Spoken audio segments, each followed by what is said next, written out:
Welcome back to the Mindfully Masculine podcast. This is Charles. In this week's episode, Dan and I will continue discussing The Man's Guide to Women by Doctors John and Julie Gottman. And topics covered will include body image and perception, the specific body image issues experienced by men and women, sexuality and confidence, communication and relationships, societal expectations and gender dynamics, the importance of emotional intelligence, how you can use the Barbie movie as a shortcut to understand women, self-improvement and relationship skills, and a discussion of upcoming topics. Please check out our website, mindfullymasculine.com, for full audio and video episodes, as well as any news that we find worth sharing. Thanks and enjoy. Hello, Charles. Good morning. Hey there, Dan. How we doing? I'm doing well. You? Same, not too bad. It's going to be a busy day. I got some errands to run before every place is closed tomorrow, and before I'm going to spend a few hours feeding my face tomorrow. So I think I mentioned on the last when we recorded, I've got some cooking and baking to do today, and trying to manage my time while I'm doing the cooking and the baking and be as productive, getting stuff done around here, getting errands run while I'm waiting for bread to bake and casseroles to cook and stuff like that. Nice. Yeah. Thanksgiving is one of my favorite holidays. I'm looking forward to both the food and trying to steal as many leftovers as I can from my girlfriend's house to bring back. It sounds like you're making some tasty dishes from what you told me. So let me know how they turn out. Definitely some unique variations on like stuffing and things that I've never tried before. Yep. But it sounds like it's going to be good. I think so. I'm looking forward to I've thought about doing an oyster-based stuffing where oyster is the protein for a long time. I've done protein-less stuffing before. I think I've done a sausage stuffing once, but I've never used oysters. And cook oysters, of course. Yeah, and then I'm most excited about the bread pudding, the pumpkin praline bread pudding, and I'll probably get some vanilla ice cream to go on top of that as well. But okay, enough about that. We're in part 4 of this book, so we're getting into some of the sexy stuff. Prepare for me to be awkward. But the first chapter is about image and understanding how women view their bodies. So we're not going to be getting into the anatomy, physiology, and mechanics in this chapter, this episode, but we will in the next one. So we'll get started with some of what you need to know and understand about how body-centric interactions with women work based on how they think about their own bodies and the way you talk about and behave toward their body as well. So we're going to really get into the idea of every woman I know has had some struggle with her perception of her body and how her body fits into the mold of what a woman's body is supposed to be based on the culture or society that she lives in. And it's important to also know that the way she thinks about her body is going to affect the way she thinks you think about her body and the way that her body is a source of either pleasure or anxiety when it comes to your intimate activities together. Well, you had just said there, that second piece there is what hit me the most in this chapter, or one of the things that hit me the most in terms of a realization is that her interpretation or her beliefs about her body is going to affect the way she interprets what you think about her body. Oh, yeah. And that for me was eye-opening, that sometimes it doesn't matter what you might say. She might have these preconceived notions that run a lot deeper than the things that you were saying that she may have experienced over and over again for years and years. And that's where her beliefs and that's where her familiarity, that's where home, right, is for her. And so you might have a really tough job trying to undo that. And I think a lot of us have that tendency we love that person and we want to make them feel amazing. But sometimes it can get frustrating, I think, for people outside of ourselves when we're trying to convince somebody of something that goes against what they currently believe.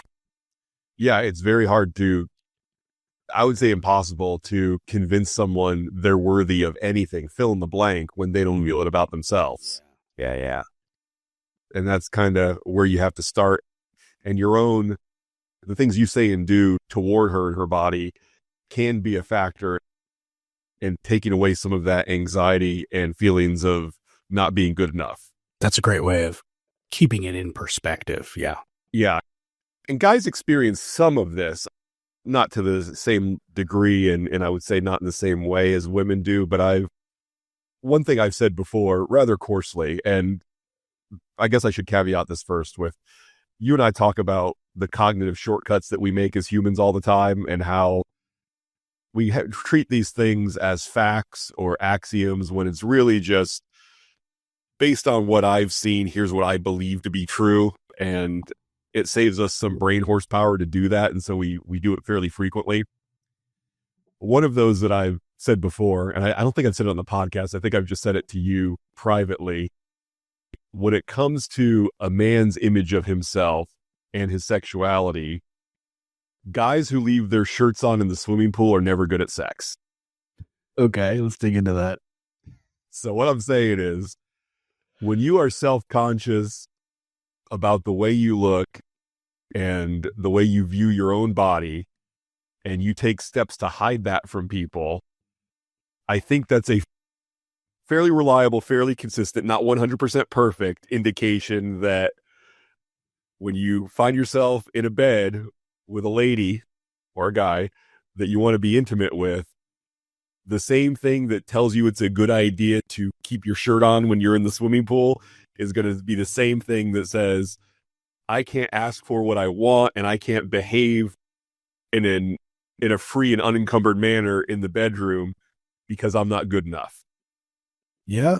Yeah. And it diverts the attention. Ironically, you're trying to hide your insecurities or your feelings, but ironically, it actually draws more attention to it. And I think that holds true in the bedroom as well. And at that point, yeah, I could see that on both sides. You want to be with somebody who is enjoying themselves and not feeling uncomfortable, because now it's, if you're not comfortable, I'm not comfortable, because I'm witnessing this uncomfortableness and it's ruining it for both of us. Yes. So again, if you're a guy who wears his t-shirt in the swimming pool and you think I'm completely wrong on this, my email address is dan@mindfullymasculine.com. Tell me all about it. Send me pictures, whatever you need to do. And yeah. Anyway, I brought all that up just to say, to try to put it in a context that maybe some of our listeners would be able to understand a little bit better than just the idea that women are being hit with these hundreds of advertising messages a day about what an acceptable to perfect body is. And if you don't meet up to that, you're really not worth that much. Because this is one area where guys are starting to experience a little more equality, in that all you have to do is go watch a Marvel superhero movie where every single one of them finds some excuse for the hero at the center of the movie to not have a shirt on at some point. And so he's standing there with his muscles and his dehydrated skin and his 7% body fat. And you'll get a little bit of message of, oh, if I'm going to be the star of the movie of my own life, this is what I need to look like. Again, it's not near the level of men as it is for women, but look, it is having some impact on younger guys who are being overwhelmed with that imagery. Not just there, but social media as well. With influencers and advertisements that seem to creep into every platform more and more, until at some point it's mostly advertising on these platforms and a lot less about people connecting. Yeah, I sent you a video not too long ago that it was one of those things that I feel like I knew, but I didn't really know. You have a higher chance as a man of reaching a $1 million net worth than you do a visible six-pack. Yeah, you did. Oh, that's right. I would love to dig into the whole dad bod thing, where that came from, what it is that it is conveying to women. I know very little bit about it, but it's just interesting to me that would come about over the last few years, where it's something people have been looking for. I think it is mostly a pressure release for both men and women to say, you're probably not going to achieve what we have set up as being the epitome of physical attractiveness as far as your body type goes. So now let's put a spin on the body positivity movement to say that it's okay for guys to have this less broadly appealing physique, but you can still be considered attractive, which, again, I don't think guys need something like that as much as women, because our social proof and our social intelligence is definitely a bigger factor in our ability to mate with what we consider to be a good partner than our physical appearance in the shape that we're in. Yeah, and so that's what goes to my question is, I know that physical appearance is not necessarily as important to women as it is to men. So I'm trying to understand, is this actual truth that lines up with heart, body, and mind for women, meaning on a primal biological level as well, and they are actually attracted to guys with beer guts and these dad bods that they talk about, or is this some sort of, like you said, pressure release that is supposed to be a social pressure release, but doesn't actually ring true in our bones? I'm skeptical of it, and I feel like if a woman had two potential suitors and the only difference between them was one guy was not in bodybuilder shape where it's like, oh my gosh, I can't believe he's that muscled and that vascular, but just a guy who looks like he works out and has a very low body fat and has a visible six pack, or a guy with a dad bod, everything else was equal. I think the story that a woman would say, oh, I'd rather cuddle the guy with the dad bod, or I'd rather snuggle up with the guy with the dad bod. I'm not saying it's not true for anyone, but I think it's not as true for as many people are saying it is true. I think it's a very socially acceptable lie to say that that's the case. Or could it be that, because there is not going to ever be a case where two people are exactly Correct. equal on all of those levels except for the physical nature? Or is this more of a way of women expressing to men that, yeah, physical appearance isn't as important as you might think it is to us? That could be as well. You know what I'm saying? It could also, maybe that's what it is. It could also be a message of, there are other things about you as a person we would rather you invest in than your body. Yep. Yeah. I think all that's probably, I'm going to look at it from that optimistic point of view and say, that's the message that I think. And I think it is important, because I think you can still be healthy. I'm not talking like really big beer gut from drinking too much constantly all the time. Probably just just taking the pressure off a little bit from needing to feel like you need to look like a superhero. Batman is true for me. And maybe, so that's the way I'm going to interpret it. And because I know that and guys can do this too, the way women with current pressure focus way too much time and energy. And I know I've been guilty of that at times too, where I've focused too much time on working out and looking a certain way rather than developing other very important skills and qualities as a man. Yeah, I would agree. I don't know that I've spent too much time on the aesthetic at the cost of the other things, but I hope to in the near future. See, here's the thing.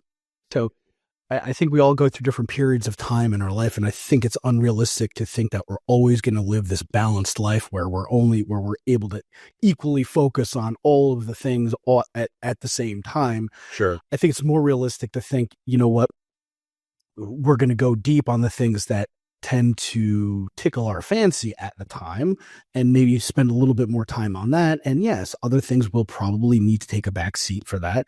And I think it's up to the individual to realize which things are okay to take the back seat and which things really do need to not be forgotten about quite as much. Yeah, I totally agree with that. That's definitely true. Okay, so let's get through this again with one of the shortcuts I think you can take advantage of understanding this episode and this chapter is a watch or a rewatch of the Barbie movie, because the writer director of that movie covers a lot of these themes and a lot of the pressures that women feel, which, one of the disappointing things, we did a whole episode on the Barbie movie. Let me see if I can quickly look up what episode that was. Let's see.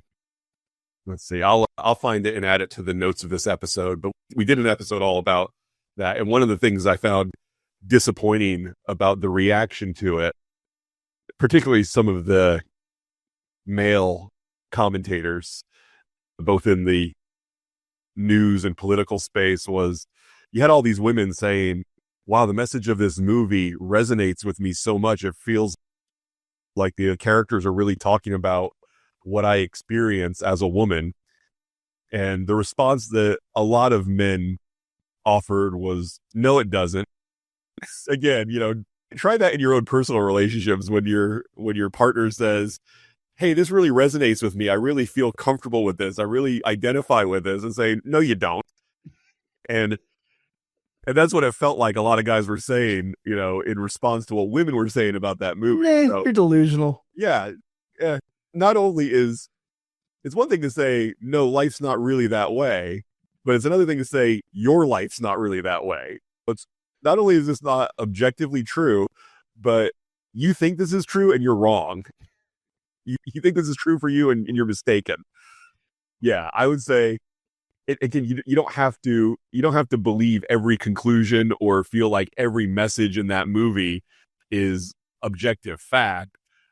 But if you're dating or married to someone who saw the movie and identifies with the messages of it, you will be a more informed partner if you understand the messages of it too. And there's no having to sign off. I have to sign off on every single thing in every single movie that I ever see for me to get anything valuable on it. You don't even have to feel that way about this podcast. You don't have to agree with everything we say to get some nuggets of value that could make things better. I mean, you should agree with everything I say, because it's all, you're right, scare about yourself. You could. Yeah. Not everybody's all good and all bad. It's easier. It's a shortcut we all like to take, right? Same thing, especially with politics. It's like, oh yeah, you've got a certain letter behind your name, so of course I'm going to vote for you. Meanwhile, this person could be, you have no idea. That's where the hard work comes in. Hey, how did they vote? How do they behave? And it's going to be, a lot of this stuff's going to be stuff you'd agree with and stuff you don't agree with. And so the more we can get in the habit of really evaluating people based on their actions and past behaviors and keeping an open mind, but still, before you make a decision, hey, yeah, this person's just going to be right regardless of what they've done in the past and how they behave in the past, based on that halo effect. There's one thing that they did that you really resonated with, and now they're flawless. I catch myself doing it with Huberman all the time. Yeah.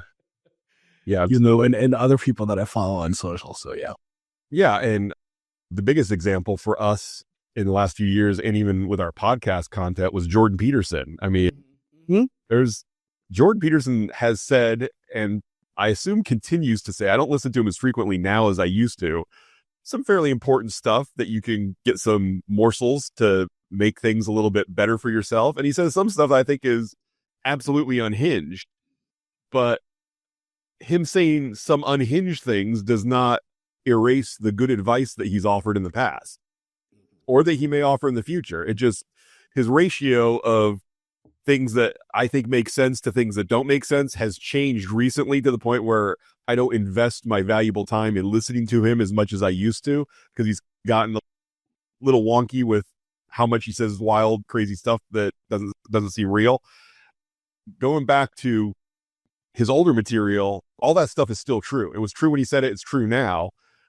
It's just I'm no longer a consumer of his like I was back then. Yep. But I'm not going to stop cleaning my room or making my bed because he said something crazy about the plus size model on the cover of Sports Illustrated. It'd be a lot easier life if you did. Oh, don't deal with this. He's wrong. Yeah, exactly. Look in the value of the thing itself rather than the source. Yeah. And anybody who gives you good advice that challenges you to do something better tomorrow than you did today, you can find some reason or something about them that tells you to, oh, I'm just going to ignore everything they've ever said because I don't like this one thing. That's a very easy life bereft of any kind of self-improvement. Just shoot the messenger, and if you can't find something to shoot them over, just keep looking, and eventually you will, and discount everything that they've ever said, and then you don't have to ever change anything or be better at anything. That said, if you haven't watched the Barbie movie, watch it. If you have watched it, maybe give it another watch. So that's my pseudo endorsement of the Barbie movie and my advice to guys to watch it. Okay, a woman's relationship with her body is fragile, and even one joke or mean comment about her weight, her size, or attractiveness can and likely will cut very deeply. So it's very hard to come up with a reason to criticize a woman's body unless you're her doctor or her coach trying to train her for an ultramarathon. There's probably not a good reason to offer criticism of her physique. Can you think of something that even if you're a romantic partner of someone who is dramatically quote unquote out of shape, I don't think you're the person to offer that opinion or evaluation of her. Right. I don't see anything good coming from it. No. If you're asked, that's different, but... And even if you're asked, you got to be real careful. Of course. Absolutely. And you got to read between the lines. Like, why is this question being asked really? Is it what kind of assistance or guidance, if any, is being asked? Or is this actually a way to reconnect? Or is it a way to feel closer? And yeah, that can be a tricky situation. Yeah, and it can be a tricky situation. One answer to this is always tell the woman that she looks beautiful. I have a little bit of problem with that advice because I think there are circumstances where any person might not look beautiful, and I don't lie to people. So it gets difficult. Again, you got to figure out, as we see during election campaign cycles, sometimes it's better to answer the question you want to answer instead of the question that's being asked. Yeah. And I think also I don't know exactly the best way to bring that up. Communicate ahead of time in maybe other ways, even maybe explicitly, that you like to tell the truth because you're doing a disservice if you're not in any situation, I think. And so if you start to build that reputation as the kind of person who is very honest with that, you might be able to make a little joke or you might be able to, pause and question if that question is asked. And I think a mature, self-confident woman will be okay with some sort of feedback if it's the honest truth, and isn't going to try to play games by looking for a fake compliment. Yeah, but I think here's a problem, if not the problem. I think the whole premise of this chapter is that we don't live in a society that incentivizes self-confident women.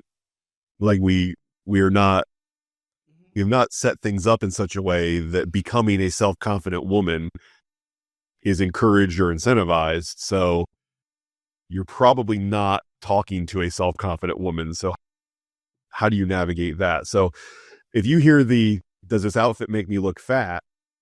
How do you answer that? You fake a heart attack. That is, as he mentions in the book. Yes. I'm not going to do that, and I'm not going to lie. So how do I respond? I would say, just thinking about it off the cuff here, my answer is going to be something like, you look beautiful. I'm not as crazy about that outfit as the green one that you had on before. Or something along those lines. Don't criticize the body. If there is something that has to be criticized, criticize the outfit. And a lot of times I will criticize the outfit most of the time. And I'm looking for, how does it match the other things that she's wearing? So the shoe choice, the jewelry choice, right? Maybe the nail polish choice, what kinds of things, accessories. So I'm really trying to keep it away from the physical piece and more towards, hey, how does this present in respect to the other things that you're wearing? Yeah, part of this is, look, as guys, we should be dating women that we believe are always one outfit away from looking stunning. If you're with somebody and you think no matter what she wears, she's never going to look good enough for me, then you need to do both of you a favor and not be with her. Oh, 100%. 100%. And if you're not with someone that you can sincerely compliment on a regular basis, and again, I'm not saying what I'm not saying is, okay, don't criticize her physical body. Instead of that, just constantly berate her style choices. I'm not saying that either, because the choices a woman makes for her style is very personal and very important to her as well. But if you don't like her style, that goes into also, if you are never into, some people want to wear all black all the time, and maybe that's their style.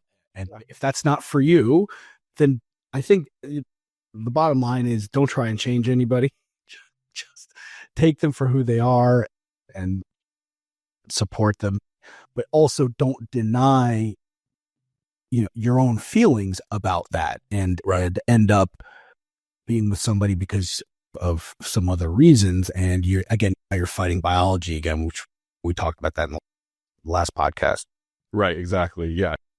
If you're just not into somebody and the way that they look, and again, there is some social intelligence here and emotional intelligence that you have to, if it's a matter of, hey, you wear black all the time, I think you look great when you wear something colorful, and I'd love to see you in more colorful clothing if that's something you're open to, then depending on how much she respects your aesthetic style and how much she wants to look nice for you, she may try wearing something a little outside of her comfort zone for you, or she may not.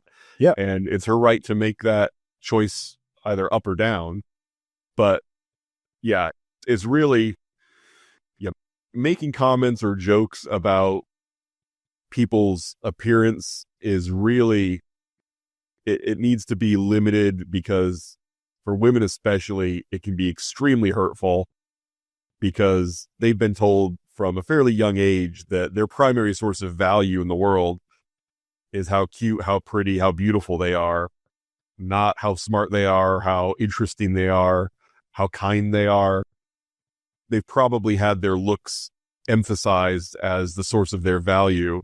If they've grown up in a Western culture, certainly to a degree that is just wrong. It's not right. And I think you also run into the risk also, if you're making jokes and thoughtless comments that roll out of your mouth, I think you're running the risk of also ultimately making yourself a weaker person, because you don't have the strength or the vulnerability to have thought of a kind and considerate way of expressing what you really want. Instead, you're blanketing it, and you have a little facade of making a joke about it, instead of coming forth and saying, yeah, I think you look better, or in the other outfit that you had on. Instead of making a thoughtless comment like, you're wearing that, right, exactly, right, and so you're still you're it's a little bit of a nice guy thing, where you're not really being forthright and honest with your own opinion, or you don't have the confidence of your own opinion in a way, and you're expressing that by making that joke or the comment. And when it comes to those jokes and comments, I'll even go a step further than the author and say, when you're watching TV or clips on the internet or whatever, the actress, the model, the politician that you're watching and making comments about her body, she's never going to hear what you have to say. But the wife or daughter or girlfriend sitting next to you, she's going to hear what you have to say, and it's going to affect her. And also anybody else that they might have conversations with, because if it was hurtful enough, now she could be talking to her girlfriends who could also be talking to her husbands about this. And you might have some relationships. Maybe these are coworkers of yours, the other people that she knows in her world.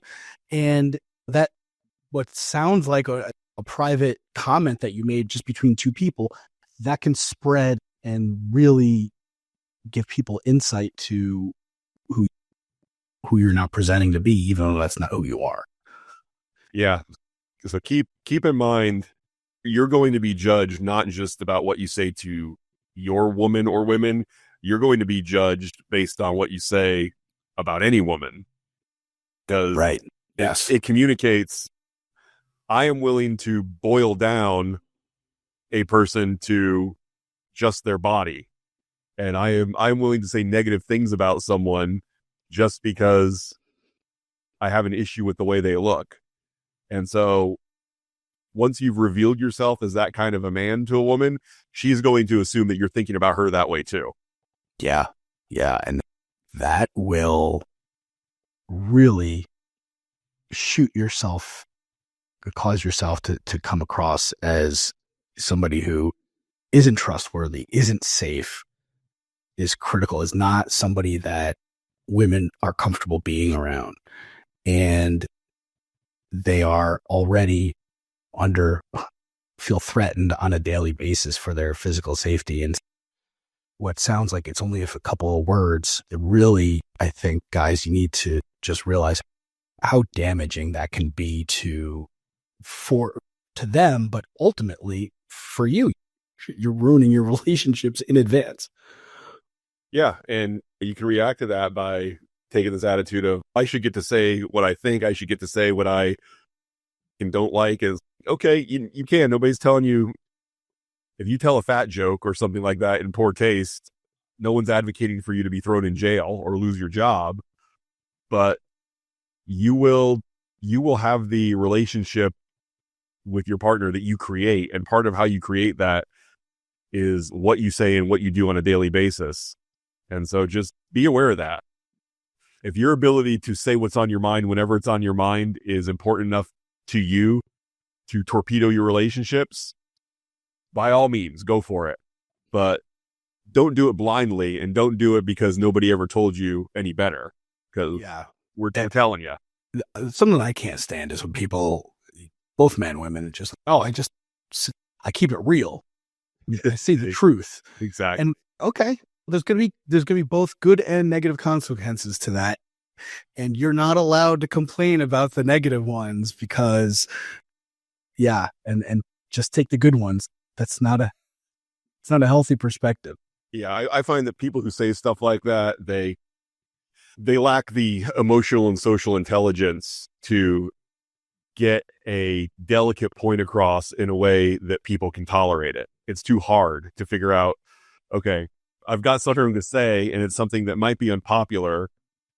Now let me do the one extra step of figuring out how to deliver this in a way that people can actually hear it and accept it. No, that's too much work. I'll just say it as bluntly and rudely as I possibly can. And then I'll also get to play the victim when people call me on it. Yeah. The first thing you described, the first way to do it is you're actually trying to benefit other people in that way. The second way, it sounds to me like they're just trying to relieve some sort of pressure valve in themselves. They need to say this thing. It has to get out. I need to get it out kind of thing. So I think the intention of who it's helping is an easy way to figure out, hey, what's the intention of saying this thing? Yeah. And how invested are you in also the feeling of I'm a victim, I'm just trying to express myself and I'm being treated unfairly. There's a lot of people right now that they want to be able to say things as bluntly and rudely as they can and suffer no consequences from it and not be okay when people get turned off by the way that they express themselves. And then all of a sudden it's the world's not fair to me anymore because the world hates honesty. No, the world doesn't hate honesty. The world just hates assholes. Okay, another thing to keep in mind is while we as men can't reverse societal pressures on women to be thin and beautiful, we can take steps to make the women in our lives feel better about themselves and feel comfortable in their own skin. What way you can do that is every time you have a complimentary thought about the woman you're with, turn that into a complimentary phrase. Don't just keep it to yourself. I like that. Yeah, which goes against some advice because there are, I would say, do this with women that it's appropriate to do it with, like women that you're already in a relationship with. Don't try to use these compliments as a way to get yourself into a relationship with a girl that's not interested in you. Yeah. To be fair, I think most of where this book is headed or is for are people who are already in relationships. But up until this point in these chapters, it's mostly, to me, it's healthy for even men who aren't in relationships to know some of these things. But I think in this area, you're right. These are things that, yeah, it's appropriate. It's at that point, right? There is a level of trust there. There is some sort of commitment there, and the dynamics change. And I think a lot of guys also don't realize how much they change when you go from just casually dating multiple people to a relationship in terms of the interactions you need to have with a woman. And I know it wasn't obvious to me either. And one of the things we've talked about before too is how skilled women have to be at telling the difference between a real compliment and a guy who's saying something to get what he wants out of them. Where if one of the women that I work with gets her hair done, I can say to her, "Oh, you got your hair done. It looks great." And there's nothing inappropriate about that because based on our established relationship, she knows I'm not trying to get something out of her for offering that compliment. Whereas if this is a girl that you either know as friends and you'd like to be more than friends, or you're on your first date with her, then some of those compliments about her physical appearance can definitely come across as, okay, this is not just a guy who voices his appreciation for things he finds aesthetically pleasing. This is a guy who's trying to butter me up to get what he wants from me. Yeah, it could be. I think women have such a great sense of what the meaning behind the words and the actions are that is so much more enhanced than what men have innately. I think it's almost a superpower compared to our level that just guys, just make sure that everything that you say is sincere and the truth in terms of the compliments. And it will come across that way through the way you say things, your tone, your inflection, your body language, and women will pick up on that versus saying something to get something. You're not going to be smooth enough and slick enough unless you have been a professional salesman for years and years. And then you might get away with it once in a while. Maybe. Okay, another important thing to keep in mind is that if a woman has a poor body image or believes that you don't find her attractive, she will not be comfortable with you sexually. And if she's not comfortable with you sexually, then the quality of time that she has while she's having sex with you is going to be dramatically decreased. Now, that's not to say you may have a great time in bed with her. She may do fun and exciting things with you in bed. But for a sustainable, healthy, and enjoyable relationship, she has to be enjoying herself too, not conducting her bedroom time in a way that is just to please you so that you'll stick around or compliment her, or there's got to be that underlying safety, security, and self-esteem for both partners to really be able to enjoy themselves with each other. And I think some guys will boil some of this down to, is she willing to do the things I like or is she not? And if she's willing to do the things I like, then she's fine just as she is. And I don't need to worry about how good she actually feels as long as I'm getting my needs met. Yeah, that's That is not not going to last very long. that's not a long-term recipe for relationship success.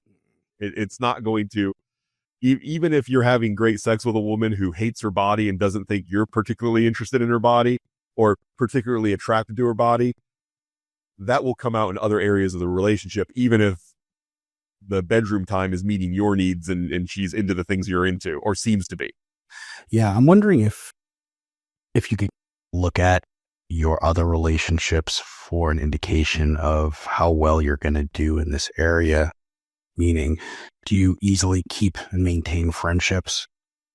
And if you do, then chances are you're probably not going to struggle to be giving and generous and kind in the bedroom if you also are that way, because you're going to be with your relationships, with your friendships. And if it's not a struggle for you to do that with friends and family, then more likely than not, you'll be fine, most likely in the bedroom as well.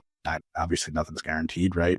Yeah. But, I think that's a pretty solid heuristic, I would say. I think, and what kind of friendships? Do you have deep, close, intimate, long-lasting friendships? Are you, one of the things I said before is, are you a guy who has at least one guy friend that you would be comfortable crying in front of? And if the answer is no, then I would say you've probably got a level of discomfort with your friendships, your feelings, or both, that you could do some work and have higher quality relationships. yeah. Yep. Okay, another thing there's a list of you might be a 0 if, and we can hit these in rapid fire because I think they're all spot on. Don't criticize a woman's body. Don't check out other women when you're with her or comment on the body parts of another woman. Don't suggest that she goes on a diet or starts working out. Don't tell her that she does look fat in a particular outfit. Okay, I will disagree with them. The only correct response is you look beautiful in everything you wear. Again, I think there is the truth often lies in nuance, not in black and white. If there are outfits that a woman could put on, regardless of how beautiful she is, that you could think, that does not look great. And it could have almost nothing to do with her or her body. Yeah. Just the color, the shape, the cut. And I think there should be space for you to be able to say, yeah, I don't love that. I don't think you look your best in that. And I think it might be helpful to, and he mentions this is small little comments and sometimes randomly about things that you appreciate about the way she looks and her physical appearance. So maybe a way to think about this might be separate who she is in terms of her physical body from what she's wearing. So you're beautiful, but this outfit isn't that great. And maybe find ways of varying the support of saying, I'm attracted to you, I think you're beautiful, and separate that from, hey, this isn't this clothing, this choice, the way this is lying on you or whatever that isn't the best. I think that's maybe a strategy that I've tried to implore, and so far it's worked pretty well for me, at least. So maybe that's a way to doing it and not lumping it all together. Like the way she looks isn't one thing, right? It's who she is physically, and then it's the outfit itself. And exactly. Yeah. Something along the lines, the way I would say, and again, this could, depending on the girl, this even saying something like this could get you in trouble. Absolutely. Nothing is foolproof other than saying you look beautiful in everything. I guess that's foolproof, but it's also not helpful, right? No, I see this sound. I look back at some of the women I've dated. If they said, does this dress make me look fat? And I say, you look beautiful in anything you wear. A lot of them would respond to say, yeah, I didn't ask if this dress made me look ugly. I asked if it made me look fat. So yeah, I feel like if you've got yourself a gal that's got a nice, dry sense of humor and is willing to bust your chops and stuff, trying to come back to you look beautiful in everything you wear that's not going to get the job done. Something more along the lines of, look, I love the way your hips look, and that dress is doing nothing to show them off at all. And ideally you're doing this in the dressing room at the store where she's thinking about buying the dress, not the one that she's already owned for a couple years and is her favorite. So keep that in mind as well, which is another reason to go shopping with your girlfriend or your wife. You get to have a vote. But yeah, so I would say, yeah, if there is any negative criticism to offer, it should be about the garment, not about her body. In fact, offer a compliment about her body and then offer the critique on the garment. And here's something to think about. Another reason why you want to periodically but consistently offer compliments is if what she's wearing now, if there's something that you particularly like and you compliment her on, that will be somewhere in her subconscious as she moves forward and picks other outfits to purchase and to wear. Great point. You're communicating what you like, and as long as you're sincere about it, right? And it's a double benefit. It's helping her feel, connected and loved and appreciated by you, but also your benefit out of it is you're encouraging something that you like. And look, in a healthy relationship, both people are going to want to make the other person feel attracted to them and feel good. Yeah. It's not like you're asking them to radically change anything. It's just you're expressing what your preferences are. Yeah. So here's a couple other things to avoid. Don't compare her looks to other women or past girlfriends. And again, don't compare. So that's not I would put a period at the end of that sentence, right? Don't compare. Fair enough. Thunk. Yeah. But keep in mind, and that's not giving you a pass to say, even saying you're prettier than my ex-girlfriend or you have a better body than my ex-girlfriend, that's still communicating that you're thinking about your ex-girlfriend. That's an important point. Correct. So, not obvious, but that's an important point. So and most guys would be like, what are you talking about? I told you were better. And they're going to die on that anthill. Exactly.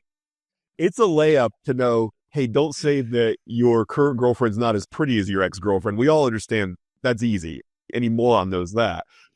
But don't go the other direction and use your ex-girlfriend as a way to compliment your current girlfriend, because that's a disaster too. You're so much better than my ex-girlfriend. And this, I don't like that. Yeah. Most women I have dated, for the most part, would rather be able, at least on a daily basis, to just pretend and act as if I've never dated or been with anybody but them. Yeah. And I think most guys probably, I was going to say, like to shoot out with a foot. Yeah, absolutely. Right. We wouldn't want to be hearing on the same token, oh yeah, why does this guy keep popping up? Eventually that thought would come to mind is, why is she always talking about her ex-boyfriend? Yeah. Yeah. Is this not over? And then our brains go to emergency mode and overthinking and overreacting mode. And it's just like, oh, maybe there's more here that I'm not hearing about. What am I not hearing when it comes to this guy? I had this in the past too, where I would talk negatively about my ex-girlfriend to the current girlfriend and didn't understand why the current girlfriend would be upset about any of this. And it's just, even if you're complaining about it, it's just two things. One, you're talking and thinking about your ex and you may not totally be over that. That could be an indication there. And two, it signals to her that if things weren't going to work out, maybe you'd talk horrible things about her. And at that point, she could be a little bit distrustful of the kind of person that you are. Yeah. I think there's a place for discussions about your relationship history and some of the things that worked and didn't work in your previous relationships, but don't bring it specifically into this setting of offering compliments to your girlfriend. You know what I mean? You can have discussions about, hey, here's some of the things I did wrong in previous relationships. Here are some of the things that my partner didn't fill my needs in this way. Those are okay conversations to have, but you don't shoehorn those conversations into just complimenting your partner on the things you like about them. It's a delicate moment of vulnerability and intimacy that you could be ruining by doing that. It's a way that you can get closer to your partner by showing her love and support and being helpful and being the man that she thinks you are, by being kind about her and potentially, I think, separating the woman from the outfit. Agreed. And then the last point is, don't treat her like a sexual object rather than a real person. Yeah, I would say there is a place for, don't deny her or your sexuality in the relationship. Humans who are mentally and physically healthy like sex. They like having sex. They like talking about sex. They're into sex. So don't pretend like that's not a very important aspect of your relationship. But also don't act like that's all she's for, is to meet your sexual needs. Yeah. Heart, body, and mind. He talked about in the last chapter. Yeah, exactly. And so look for things that you respect and appreciate about her heart and about her mind as well. And don't be afraid to express those things. Yes, absolutely. All right, great. Thanks, Dan. I appreciate it. Our next chapter, we're going to start getting into the nitty gritty of anatomy, physiology, mechanics, and we'll start talking about sex a little more. And that'll be the episode that I get a little weird and maybe a little blushy and a little awkward. So look forward to that. Yeah, good times. All right. Thanks, Dan. We'll talk to you soon. All right. Bye-bye. Thank you so much for listening to our entire episode and staying until the end. Dan and I know that you have many options when it comes to men who think they're smart with microphones, and we're glad you chose us. Please check out our website, mindfullymasculine.com, again, for all of our audio episodes, video episodes, and any important news we feel like sharing. Thanks again.